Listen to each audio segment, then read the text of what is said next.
Hello, everyone. Today is part 2 of our financial infidelity discussion with me, your go-to personal and business finance coach. So, welcome. So, today we are taking a deeper dive into the subject of financial infidelity. Last week, we talked about how money is actually a very sensitive subject when it comes to relationships, and even more so in marriage, and that if it's not properly dealt with, it could lead to irreparable damage and even sometimes divorce in the case of marriage. So, the very popular question, is it ever okay to have, secret bank accounts, maybe secret investments, or money stashed away that your partner or spouse may know nothing about? All right, so before I answer this very popular question, I wanted to acknowledge the fact that the folks who actually commit this specific act tend to be the ones that are more diligent in the relationship when it comes to money management, if you know what I mean. They tend to be the ones who know how to make money work in a relationship or work generally.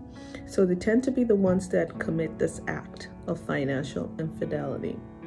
So why do they do this?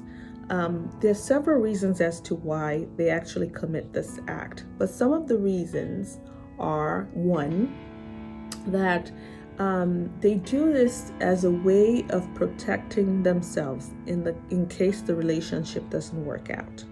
So they put money aside, in case the relationship doesn't work out. So they have something to fall back on, and they have something that would allow them to have an easy start or start over again. Two is the fact that sometimes they justify this act as a way of maybe trying to save for the family, putting money aside or setting something aside for the family,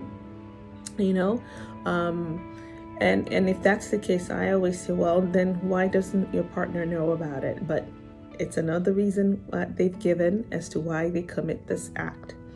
Another reason could be a way to sort of, plan for a payback, to a spouse that has done something wrong to you in the past, maybe cheated on you, or maybe even committed an act of financial infidelity as well. So the reason given is that sometimes it's a way just to pay back for some kind of wrong the other partner or spouse has committed. A couple of other reasons that I talked about last week is the lack of trust and also fear. The other thing I want to mention is that this particular act of financial infidelity actually cuts across all societies, It doesn't matter where you're from, if you're male or female, it's something that you find that cuts across all the gender type and all societies and cultures, So it's a very common act of financial infidelity. So is it wrong to commit this particular act of infidelity? The simple answer is yes. Now, is it unavoidable? The realistic answer is that it's not always unavoidable. But does that mean then that you should then commit this act? Again, the simple answer is no. And the reason is that, look, it doesn't matter if you're the breadwinner in a relationship, if you're the maybe non-working spouse or the stay-at-home spouse, or the spouse with the lesser income. Both of you are entitled to know the ins and outs of your financial or family income. It's as simple as that. And one way to look at it is that, look, liabilities or expenses are the ones that people focus on most of the time, because you're spending money, you're reckless, you're gambling, you're cheating, whatever the case may be, but you're spending money, recklessly. We tend not to look at the assets part, which is equally important. It's important that, both spouses are entitled, have visibility to both the assets and the liabilities.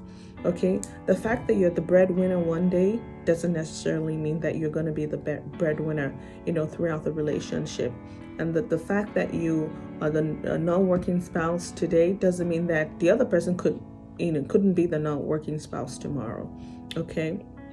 So I guess all I'm trying to say is that no marriage or relationship is ever a cakewalk, okay? And it's important, that's why it's important to have this money discussions. And it's important to do that at the onset of your relationship. And if it's not working out, if for whatever reason you didn't have the discussion, it's important to get help. The first thing I always recommend is communication. Try to understand why, your spouse is committing this act of financial infidelity. And if you guys can work it out amongst yourselves or between yourselves, then that's good. That's great. But if you can't, as I said last week, it's important to seek counseling or, ask a third party to help mitigate or get to the root cause and see if they can help resolve it for you. Okay? But it starts with communication, because if you continue to commit this act, really it's an act of dishonesty, and it's an act of dishonesty that will erode trust over time. Okay? And you don't want that. So it's better to actually, try to resolve it than continuing to commit the act that could lead to that could erode the trust in your relationship, okay, which you may never be able to recover from, okay? Ultimately, though, I think it's important to say this, that both parties need to decide what works for them. And I know this is the way that a lot of people try to justify their actions, but communicate, at least have that communication to see what works for you as a couple, okay? See if you can if there's a way to not disclose everything. And when I say that, I mean, see if there's a way, if you're that spouse that feels the need to not want to disclose maybe all your investments, or feel the need to want to have, a separate investment account or a separate savings account, have that discussion with your spouse. Both of you agree to it. Make sure that it's something that you're both happy about. Okay, and if you can figure out, more importantly, if you can figure out how to pay your bills and meet all other necessities without having to have everything joined or transparent, or have, your names on both a joint account, if you can figure out a way to do that, okay, and that works for you and that makes you happy as a couple, please go ahead and do that. And if you're such a couple out there, okay, it means that you found a formula that works and maybe it can work for other people.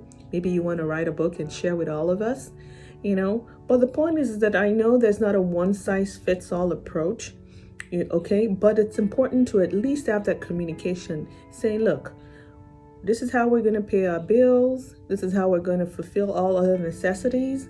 But we don't necessarily have to know, what investments, I have, or what savings account I have. I have it, I know you have it. That's good enough for us. And some people do it and it works for them that way, but are they truly happy?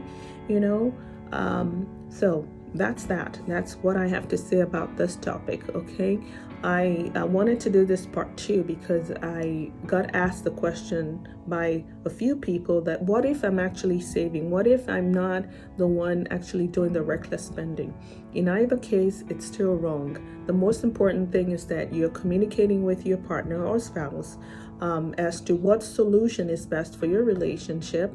And again, if you can get to a solution that works where you can still have your way, meet your obligations and still have separate accounts, all well and good.